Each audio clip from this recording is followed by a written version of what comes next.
কি বুঝলেন? ফেরেশতারাও চিন্তা করবে আল্লাহ ই সুর পেলে কোথায়, মিশরের কারীরা ফেল হয়ে যাবে। কেন নাই? কেন কোরআন পড়তে শিখেনি? শুনেলেন?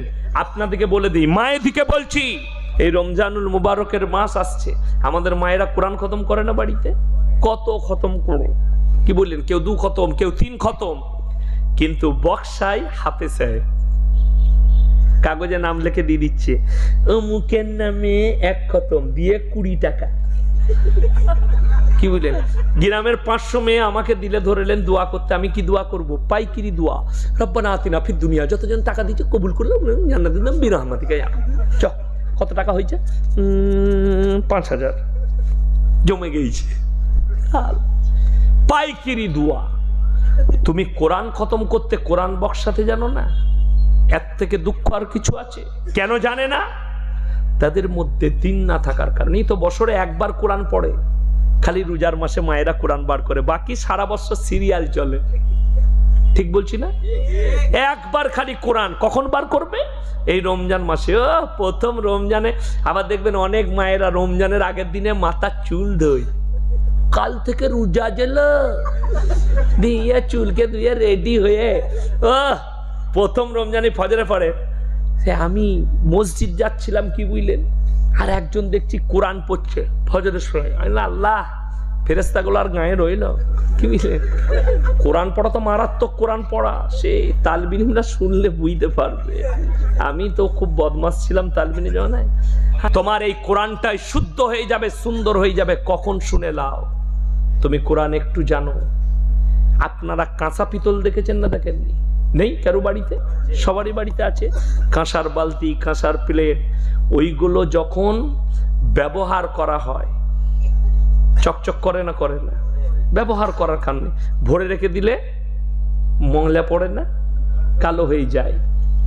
কোরআন এমন একটা আসমানি কিতাব, কোন হাফিজে কোরআন যদি ওই কোরআনের তিলাওয়াতকে ছেড়ে দেয়, জং পড়ে গিয়ে কোরআনটা আল্লাহ তার সিনে থেকে তুলে দেয়।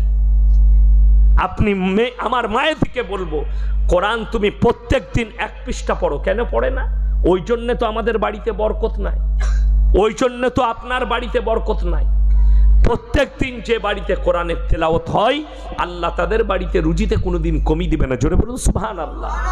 যে মানুষটা প্রত্যেক দিন, আমি অনেক মুসল্লি দেখিয়ে দেবো, হাজি সাহেব দেখিয়ে দেবো, 5 ওয়াক্তের মুসল্লি দেখিয়ে দেবো, অনেক ইমানদার মা এমন দেখিয়ে দেবো, তারা কোরআন পড়তে পড়তে কেউ সূরা ইয়াসিন মুখস্থ করে ফেলেছে, কেউ সূরা ওয়াকিয়া মুখস্থ করে ফেলেছে। আপনাকে আমি একটা ক্লু দিয়ে যাচ্ছি, প্রত্যেক দিন সূরা ইয়াসিন পড়বেন, দেখে আপনাকে আমি বললাম 6 মাস পরে ইয়াসিন মুখস্থ হয়ে যাবে আপনার। চ্যালেঞ্জ, আপনি আন্দাজে পড়তে পারবেন। আন্দাজে সূরা কাহাফ পড়ুন প্রতি জুম্মায়, 1 বছর পরে দেখতে পাবেন আপনার কোরআন ওই সূরা কাহাফটা আপনার জেহেনে আল্লাহ বসিয়ে দিয়েছে। কেন? চকচক চকচক করবে আপনার কাছে, আপনি পড়বেন। আর এক ধার থেকে একটার পর মায়েরা প্রত্যেক দিন কোরআন তেলাওয়াত করো, ওই কোরআনটা তোমার চকচক করবে। যেমন অনেক মায়েরা মনে করে মৌলবীরা, মাদ্রাসা তালবিল ইলমরা যেমন কোরআন পড়ে, আমরা কেন পড়তে পারি না? তোমার জানা নেই, আমাদের যারা তালবিল ইলম, যারা আমাদের ছাত্র, তারা মোল্লা পড়লেও তাদেরকে প্রথমেই সকালবেলায় আগে কোরআনের নাজেরা পড়তে হয়, নাজেরা শোনাতে হয়, তারপরে তারা বাকি আদার্স কিতাবগুলো নিয়ে ক্লাস করে। প্রথম ফজরের পরেই তারা কোরআনের তেলাওয়াত করে। আমার ভাই, একটা কথা মাথায় রাখবেন, সবাই হাত তুলে বলুন, এই রমজানুল মুবারকের মাস আসছে। হযরত আবু বকর সিদ্দিক রাদিয়াল্লাহু তাআলা আনহু নবীজিকে বললেন, ইয়া রাসূলুল্লাহ, ইয়া হাবিবাল্লাহ, রমজান মাসে সবথেকে বেশি বেশি কোন ইবাদতটা করব? আমার নবী বিশ্ব নবী বললেন, তোমরা বেশি বেশি করে কোরআনের তেলাওয়াত করবে। জোরে বলুন সুবহানাল্লাহ। রমজান মাস আসছে, বেশি করে কোরআনের তেলাওয়াত করুন। কেন করবেন? অন্যান্য মাসে এখন যদি কোরআন পড়েন একটা করে হুরুফে, একটা হুরুফে 10টা করে নেকি। জোরে বলুন সুবহানাল্লাহ। রমজান মাসে আল্লাহ প্রত্যেকটা নেকিকে 70 গুণ বাড়িয়ে দেন। 7 10 কত? 70, 700। একটা হুরুফে রমজান মাসে 700 করে নেকি পাবেন। জোরে বলুন সুবহানাল্লাহ। আপনি রমজানুল মুবারকের মাসে আপনি পড়ুন, কোরআনের বেশি করে তেলাওয়াত করুন। ফজরের পরে সূরা ইয়াসিন পড়লেন, আপনি রমজান মাসে জোহরের পরে কোরআন পড়ুন, 2 পৃষ্ঠা 3 পৃষ্ঠা মায়েদিকে বলবো, জোহরের পরে আসরের আগে পর্যন্ত যতক্ষণ না ইফতারি তোমরা তৈরি করতে যাচ্ছ ততক্ষণ পর্যন্ত তোমরা কোরআনের তেলাওয়াত করো এবং পুরো বৎসর কোরআন পড়ো। যে বাড়িতে প্রত্যেক দিন এশার নামাজের পরে সূরা ওয়াকিয়া তেলাওয়াত হয়, এর ফজিলত হাদিসে বলা হয়েছে তার বাড়িতে আল্লাহ রুজিতে বরকত দেয়। জোরে বলুন সুবহানাল্লাহ। আজকে দুঃখ কি জানেন?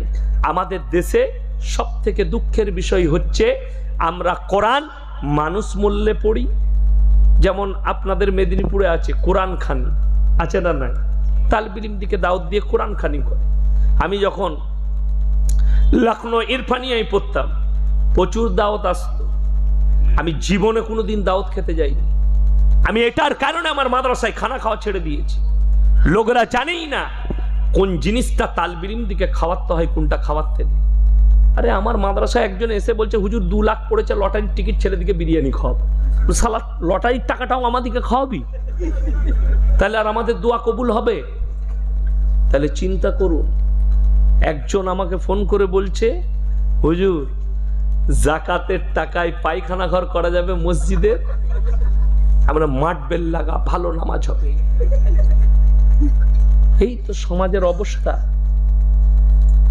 আরে মসজিদের টাকা ঈদগায় লাগাচ্ছে, ফতোয়াও লাই না উলামাদের কাছে, জিজ্ঞেস করে না কেন? এখন তো মুফতিদের থেকেও বড় বড় মুফতি সব দেশে হয়ে গেছে, ঠিক কিনা কথা বলে? এত বড় বড় মুফতি আছে, তাদেরকে আর মুফতি লাগে না, তারাই ফতোয়া দিয়ে দেয়। এই জন্য সমাজ বিপদগ্রস্ত হচ্ছে। আলেমকে চিনতে পারলো না। সমাজের যে কোনো কাজ করবেন, শুধু তাই নয়, এই মসজিদ মাদ্রাসা নয়, সামাজিক যতগুলো কাজ করবেন সেগুলো তো আলেমদের পরামর্শ নেওয়া দরকার। আজকে ছেলের একটা বিয়ের দিন ঠিক হলে ইমামকে কেউ ডাকে, কথা বলেন? এক ইমামকে কেউ সাথে লেয় না। কাকে লিবে? দেশের মোড়লকে লিবে, নেতাকে লিবে, চাচাকে লিবে, বয়স্ককে লিবে। সেদিনে একটা ছেলে আমাকে ফোন করছে, হুজুর বিয়ের দিন ঠিক করতে এসেছি, একটা কথা জিজ্ঞেস করলাম। বল। বলে অনেক মেয়েরা বলছে আমাবস্যার রাতে বিয়ে করা চলবে না হুজুর। আমি বললাম মোটেই করিস না বে, কালো ছেলে হবে। কি বলবো তাকে? আমরা তো হাদিসে পড়িনি, কোথাও পড়িনি। আমরা যেটা জানি আল্লাহর কাছে সব দিনটাই সমান। যদি সুযোগ না হয়, আত্মীয় স্বজন বোম্বাইয়ে থাকে, দিল্লিতে থাকে, ঈদের দিনে যদি সবাই হাজির হয়, ঈদের দিনেও বিয়ে পড়ানো যাবে। যাবে না? যাবে না? কথা বলে অবশ্যই যাবে। সময় হয়েছে, ঈদের দিনে বিয়ে পড়িলাও, ঈদের দিনে অনুষ্ঠান করে লাও, কোনো অসুবিধা নাই। আল্লাহর কাছে সব দিনটাই সমান। আবার অনেক লোকরা ফতোয়া দেয়, অনেক মায়েরা ফতোয়া দেয় যে এই যে মাসে তার জন্ম হয়েছে ওই মাসে বিয়ে দিতে নাই। কি বুঝলেন? আরে আমাদের মতো মৌলবীর ফতোয়া লিবে, বলবে কত দামি ফতোয়া দিয়েছে দেখ। বলে কেন? বলে ওই মাসে বিয়ে দিলে মরে যাই। কে মরে হলো একবার দেখাতো, বড় কষ্ট লাগে। কি কথা? কুসংস্কার এবং কুফরি ভাষা, এটা শিরকি ভাষা। আল্লাহর উপরে বিশ্বাস নেই, দিনটার উপরে বিশ্বাস করেছে। কালকে আমি যেখানে জলসা করেছি, এরকম ঈদগাহ একটা গাছ আছে, গাছের নিচে দেখছি ঘোড়া রাখা আছে। কি বুঝলেন? আমি মনে সালা ভালো জায়গায় দাওয়াত দিয়েছে। আবার আমাকে কি বলেছে শুনলেন? পীর ফির নিয়ে বেশি বলবেন না, ঝামেলা হবে সকালবেলা। এমন তোরা লাঠি নিয়ে মারামারি করবি, কি করবি করকা, সালামকে দাওয়াত দিলি কেন বল? আমি তো ঘোড়া থেকেই শুরু করলাম। কিচ্ছু নয়, আমার কাছে স্যাম্পল ব্যাপার যে একটা হিন্দু ভাই দুর্গার উৎসব করলে তাকে আমরা হারাম বলি না, বলি না, শিরক বলি না, বলি না। কেন শিরক? আল্লাহ ছাড়া কার কাছে? কার কাছে? পরের কাছে চাইছে। এবং সেটা কিসের তৈরি? কথা বলে না? মাটির। গাছতলায় যে ঘোড়াটা রাখা থাকে ওটা কিসের তৈরি? মাটির। তাইলে ওরটা তোমার কাছে হারাম আর তোমারটা হালাল কি করে হলো? তুমি মুসলমান হিসাবে তোমাকে আমি প্রশ্ন করছি যে গাছতলায় ঘোড়া রাখা থাকলে সেটা চাদর টাঙিয়ে সেটা জায়েজ হয়ে যায় মুসলমানের কাছে, ওই হারামখোরকে জিজ্ঞেস করো, তখন সে বলবে দুর্গা উৎসবে মাথা টেকা হারাম, সেই মাটির মূর্তিটার কাছে পুজো করা হারাম, আর তোর মাটির ঘোড়াটার কাছে জায়েজ। তোর বিবেককে জিজ্ঞেস কর। সেই ঠাকুরের সামনে সিজদা করা হারাম, তুমি কবরের সামনে মাটিতে একটা জ্যান্ত মানুষকে পুঁতে দিয়ে তার কাছে সিজদা করো, ওটা জায়েজ। আমার বাকি বিল্লাহ ভাই বললেন না, অনেক কথা বলেছেন, আপনাদেরকে বলে দিই। অনেকে বলে কোন মৌলবীর কথা শুনবো, আপনাদেরকে আমি নাম করে বলে যাচ্ছি, আমি কোনো বাপের বেটাকে ভয় খাই না। আর আমি নিয়ত করেছি আর আল্লাহর কাছে দোয়া করেছি, আল্লাহ মৃত্যুকাল পর্যন্ত আমাকে তুমি আমার গর্দনকে নুইও না, হকের উপরে টিকিয়ে রাখো। আমি আপনাদের কাছে না, আমি যা মাল আছে নিয়ে এসো, মিষ্টি কম দিবে, হ্যাঁ চাই মিষ্টি কম খাই আমি, লেবু নয় দুধ চা নিয়ে এসো গাঢ় করে, লেবু খালি কম পয়সায় মেরে দেব, সস্তায় গাঢ় করে দুধ দিয়ে নিয়ে এসো, তারপরে দেখো আমি কি করি। আমার ভাই খুব ভালো করে বুঝবেন, আমার ভাই একটা কথা ভালো করে বুঝবেন, আমি সেদিনে ছিলাম, আমার দ্বন্দ্ব কিন্তু কোনো মৌলবীর সাথে নয়। আপনারা ইউটিউব দেখলে বুঝতে পারবেন, আমার কাছে ফটো আছে। আমি 24 পরগনায় 2 মাস আগে জলসা করেছি, এক স্টেজে তোহা বাবাজি ছিলেন, তোহা সিদ্দিকী সাহেব, আমি চাপছি, উনি নামছেন, আমাকে বুকে জড়িয়ে বললে এই বক্তাটা হক কথা বলে, বাপের বেটা বক্তা। আমি আল্লাহর কাছে শুকর আদায় করলাম, বলে এ ভণ্ড পীরের বিরুদ্ধে বলে।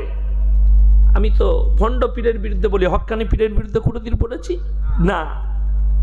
শুনেছে আইয়ুল হক সাহেব আমাদের বাবাজি, উনি পীর সাহেব না, পীর সাহেব নয়, আমার আব্বাজি, কথা বলেন পীর সাহেব। আমি কোনোদিন বলেছি এগুলো না হোক? কোনোদিন তো মেয়েদিকে আমি ইনাদের পা টিপতে দেখিনি, কথা বলেন না কেন? হ্যাঁ, সেদিনে আমি ছিলাম ফুরফুরার পাশে ভগবতীপুরে, আমার সঙ্গে আমার আগে যিনি বায়ান করছিলেন, আমি রাত 2টো থেকে চেপেছিলাম, আমার আগে যিনি বায়ান করলেন আল্লামা রুহুল আমিন সাহেব রহমতুল্লাহ আলাইহির পুতা, তিনি আমার সঙ্গে জলসা করলেন, আমাকে বুকে জড়ালেন, হুজুর আপনার বায়ান খুব ভালো লাগে, আমি মাঝে মাঝে ইউটিউবে শুনি, খুব দামি কথা বলেন, আপনি চালিয়ে যান, খুব ভালো লাগে। সে তো বলতে পারত এই মৌলবীর সাথে বায়ান করব না, সে আমার সাথে মুলাকাত নাও করতে পারত, সেও হকটাকে বুঝেছে, তুমি ভণ্ড বাবাজি বুঝতে পারলে না। আমার ভাই এই দেখেন, আপনাকে প্রুফ দিচ্ছি, আমার বাপ কত খারাপ মানুষ, আপনাদেরকে প্রুফ দিই, আমি নাম করে বলে দিচ্ছি। আমার কাছে এক্ষুনি, আমি মসজিদে শুয়েছিলাম, আমাকে কাগজটা পাঠালো, আমি আপনাদেরকে দেখিয়ে দিই, কত ভালো লোক, আপনি দেখুন, আপনাদের দেখিয়ে দিই, তাহলে বুঝতে পারবেন আমি মিথ্যা বলিনি। আমার কাছে কাগজ এসছে, যদি কেউ চান তাকে আমি কাগজটাও দেখিয়ে দিতে পারি, কি বুঝলেন? আমাকে পাঠিয়েছে কাগজটা, আমি শুয়েছিলাম, আমি দেখে কষ্ট পেলাম যে একটা আলেমের এদের দ্বারা সমাজ কি উপকৃত হতে পারে, আমি কষ্ট পেলাম, বহুত কষ্ট পেয়েছি, যেহেতু ওখানে আমার আব্বাজির নামও লেখা আছে, আমার জয়নাল ভাইয়েরও নাম লেখা আছে। এই দেখেন এই কাগজটা আমার কাছে আছে, এইটাই লেখা আছে ফুরফুরার দরবার শরীফ পীরজাদা আলহাজ মোহাম্মদ ওমর সিদ্দিকী সাহেব আল কুরেশি, পীরদের আওলাদ, আল্লাহ ইনার হায়াত তারাজ করুক। ইনার এটা ফরম জলসা করা, তার নিচে লেখা আছে প্রতি শুক্রবার বাড়িতে থাকি, বর্তমানে কিছু আলেম বসিরহাট আল্লামা হুজুর কেবলা রহমতুল্লাহ আলাইকে মুজাদ্দেদ দাবি করছেন, ও কিছু আলেম ফুরফুরা শরীফের ভাই সাহেব কেবলার খানের প্রতি কুধারণা করার জন্য নিম্নলিখিত আলেমদের সঙ্গে জলসা করি না। আপনারা বলুন, আমার আব্বাজির এতগুলো জলসা ছুটছে আজ 50 বছর, একটাও ফুরফুরার পীর কেবলা রহমতুল্লাহ আলাইদের বিরুদ্ধে কোনো কুটি কথা বলেছেন? ইমানদারের সঙ্গে জোরে বলুন না।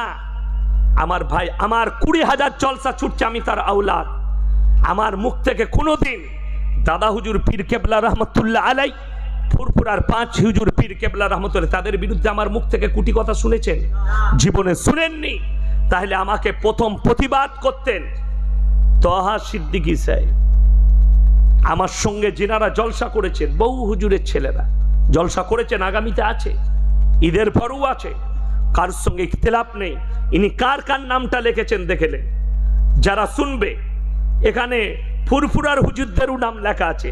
1 নম্বর আছে হাফেজ শামসুর রহমান, বইকারা।